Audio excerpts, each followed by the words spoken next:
नमस्कार दोस्तों, मैं advocate Vishnudhari Singh legal channel में आप सभी दर्शकों का स्वागत करता हूं। आज हमारे वीडियो का टाइटिल सूट समय सीमा के अंदर और उचित कारण बताते हुए न्यायालय में दाखिल करें, अन्यथा न्यायालय आपके सिविल सूट को खारिज कर देगा। दोस्तों, वो लिमिटेशन का पीरियड क्या है, यानी सूट फाइल करने की समय सीमा क्या है और सूट फाइल करने का कारण क्या है। किसी भी टाइटिल सूट फाइल करने के लिए आपके कुछ कारण होते हैं दोस्तों। इन्हीं दो चीज़ों का वर्णन आज के इस वीडियो में मैं करने जा रहा हूं। इसे हम सबसे पहले लॉ के माध्यम से समझेंगे और उसके बाद ऑनरेबल सुप्रीम कोर्ट के जजमेंट के द्वारा समझेंगे दोस्तों। सबसे पहले हम समझते हैं दोस्तों कि कॉज ऑफ एक्शन यानी कारण क्या है। कोई भी टाइटिल सूट क्यों न्यायालय में फाइल किया जाता है। आपके पास पैसा तो ज़्यादा है नहीं कि आप उठे और जाके वकील को पैसा दे दे कि तुम हमारे पक्ष से केस फाइल करो। नहीं दोस्तों, कुछ न कुछ कारण होता है। तो दोस्तों, जब आपके सिविल राइट का हनन हो, किसी अन्य व्यक्ति के द्वारा आपके सिविल राइट पर अतिक्रमण हो, जैसे आपके ज़मीन को किसी ने बेच दिया है, जैसे आपके ज़मीन पर किसी ने कब्जा कर लिया है, आपका किराएदार का समय सीमा समाप्त हो गया है फिर भी वह मकान खाली नहीं कर रहा है, जैसे आपने किसी को कर्ज रुपया दिया लेकिन वह पैसा आपको वापस नहीं कर रहा है समय सीमा हो जाने के बाद भी। इन सारे परिस्थितियों में अगर आपके किसी भी सिविल राइट का कोई दूसरा व्यक्ति हनन करे या उसे भंग करे, ऐसी परिस्थिति में आपके पास पूरा अधिकार हो जाता है कि आप उस व्यक्ति के विरुद्ध में जाकर के न्यायालय में टाइटिल सूट का मुकदमा करें और वहां पर अपने अधिकार की घोषणा करवाएं और विरोधी पक्षकार को उस जमीन पर या उस संपत्ति को आपको वापस करने के लिए बाध्य कर दें न्यायालय से। तो दोस्तों, इसे कहते हैं कॉज ऑफ एक्शन, यानी घटना का कारण, सूट फाइल करने का कारण। यानी टाइटिल सूट फाइल करने का जो कारण है वो किसी भी प्लेंट में देना जरूरी है दोस्तों। अगर आप कॉज ऑफ एक्शन किसी भी प्लेंट में नहीं लिखे, क्यों आपने सूट फाइल किया, सूट फाइल करने का कारण क्या है, आप क्यों मजबूर हो गए कि आप टाइटिल सूट ही फाइल करें, अगर आप ये नहीं दर्शाते हैं प्लेंट के अंदर में, निश्चित तौर पर माने दोस्तों, न्यायालय आपके प्लेंट को, आपके सूट को खारिज कर देगा, आपके केस को खारिज कर देगा दोस्तों। दूसरा है दोस्तों लिमिटेशन, मियाद। दोस्तों, हिंदुस्तान के अंदर में जितने भी मुकदमा हैं वो सब समय सीमा के अंदर ही दाखिल किए जा सकते हैं। समय सीमा के बाद दाखिल करने के बाद न्यायालय वैसे मुकदमा को खारिज कर देता है। दोस्तों, आइए इसे हम कानून से देखते हैं। इंडियन लिमिटेशन एक्ट का सेक्शन 3 कहता है दोस्तों कि अगर कोई मुकदमा अपने समय सीमा के बाद दाखिल किया जाता है, वैसे मुकदमे पर न्यायालय विचार नहीं करेगी, यानी वैसे मुकदमा को खारिज कर दिया जाएगा। तब दोस्तों, न्यायालय का समय सीमा क्या है किसी मुकदमा को फाइल करने का। दोस्तों, इंडियन लिमिटेशन एक्ट का शेड्यूल 1 आर्टिकल 58 जो है वह प्रावधान करता है कि विभिन्न मुकदमा को फाइल करने के लिए अलग अलग समय निर्धारित किए गए हैं दोस्तों। जैसे दोस्तों, किसी संपत्ति पर टाइटल डिक्लेयर करने के लिए आप मुकदमा कितने दिनों में फाइल करेंगे। लिमिटेशन एक्ट के अनुसार समय सीमा है 3 साल दोस्तों। उसी तरह से आपकी संपत्ति पर किसी ने कब्जा कर लिया है, कब्जा की तिथि से 12 साल के अंदर तक आप उस पर मुकदमा करके अपने जमीन का कब्जा वापस ले सकते हैं।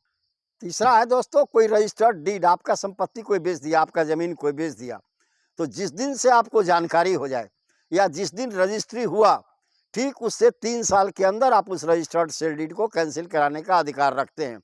अगर आप 3 साल के बाद जाते हैं, समय सीमा बीत जाने के बाद जाते हैं, साधारणतया न्यायालय आपके मुकदमे को खारिज कर लेगा।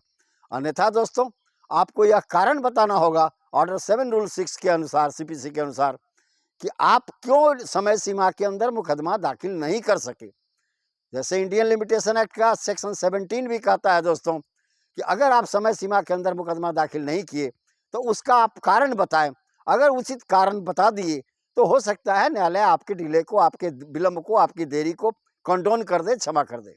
लेकिन अगर आप दोस्तों सही और उचित कारण नहीं बताए तो निश्चित तौर पर मानिए आपके द्वारा फाइल किया गया टाइटल सूट टाइम बार्ड के आधार पर, लिमिटेशन एक्ट के टाइम बार्ड के आधार पर खारिज कर दिया जाएगा। अब आगे देखते हैं दोस्तों, बंधक, मॉर्गेज आपकी जमीन है किसी को, कब आप उससे छुड़वाएंगे। दोस्तों, बंधक का एक समय होता है, अगर उस समय सीमा बीत गया उसके 3 साल के अंदर से बंधक छुड़वाने का अधिकार आपके पास है दोस्तों। 3 साल के बाद जाएंगे, न्यायालय फिर वैसे मुकदमे को खारिज कर देगा। काफ़ी हमारे दर्शक लोग हमारे यूट्यूब चैनल पर कमेंट करके पूछते रहते हैं, सर इस तरह का मुकदमा दाखिल करने की समय सीमा क्या है। दोस्तों, इसी पर हम काफ़ी पहले वीडियो बना चुके हैं इंडियन लिमिटेशन एक्ट पर, लेकिन पहले हम सुप्रीम कोर्ट का जजमेंट नहीं दिया करते थे, उस समय सिर्फ सेक्शन दिया करते थे और लॉ क्या कहता है हम इसके बारे में जानकारी आप प्रदान किया करते थे। अब के वीडियो में मैं आपको सुप्रीम कोर्ट के लेटेस्ट जजमेंट, लैंडमार्क जजमेंट के द्वारा इन्हीं कानूनों को समझाने का प्रयास कर रहा हूं। जैसे आपको परिवार में बंटवारा करना है तो उसके लिए समय सीमा क्या है दोस्तों? पार्टीशन के लिए कोई समय सीमा नहीं है।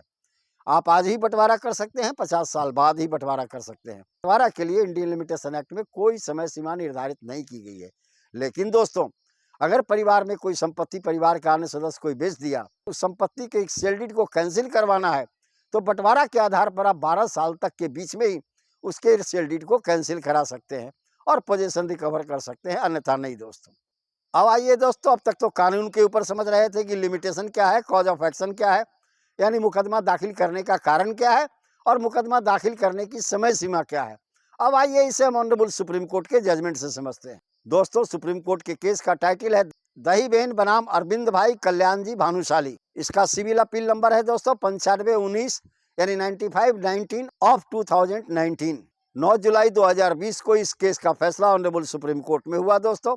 उपरोक्त केस में ऑनरेबल सुप्रीम कोर्ट ने अपना निर्णय सुनाते हुए कहा कि जिस सूट के अंदर में यानी जिस प्लेंट के अंदर में जिस मुकदमा के अंदर में मुकदमा करने का कारण नहीं दर्शाया गया हो, स्पष्ट रूप से कारण नहीं दर्शाया गया हो, ऐसे मुकदमा को खारिज कर दिया जाएगा।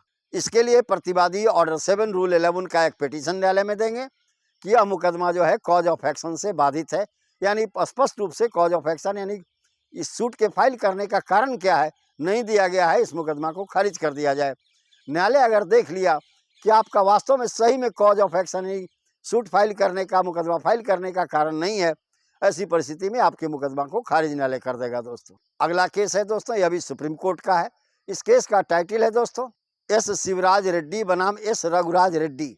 दोस्तों, इसका फैसला 16 मई 2024 को हुआ। काफ़ी लेटेस्ट जजमेंट है दोस्तों और काफ़ी इंपॉर्टेंट जजमेंट है दोस्तों, लैंडमार्क जजमेंट है दोस्तों। इस मुकदमे की सुनवाई करते हुए सुप्रीम कोर्ट के माननीय न्यायाधीशों ने आदेश दिया कि अगर कोई मुकदमा काल बाधित है यानी समय सीमा के बाद दाखिल किया गया है, ऐसे मुकदमे को तत्काल खारिज कर दिया जाएगा। अगर प्रतिवादी यानी विपक्षी पार्टी ऑब्जेक्शन नहीं भी करता है, उसकी आपत्ति नहीं भी आती है, फिर भी इस मुकदमा को खारिज कर दिया जाएगा। देख रहे होंगे आज के केस का यही टाइटल था कि कौन सी परिस्थिति है जिसके अंदर में न्यायालय सीधे आपके सिविल सूट को सिविल के मुकदमा को खारिज कर देगा।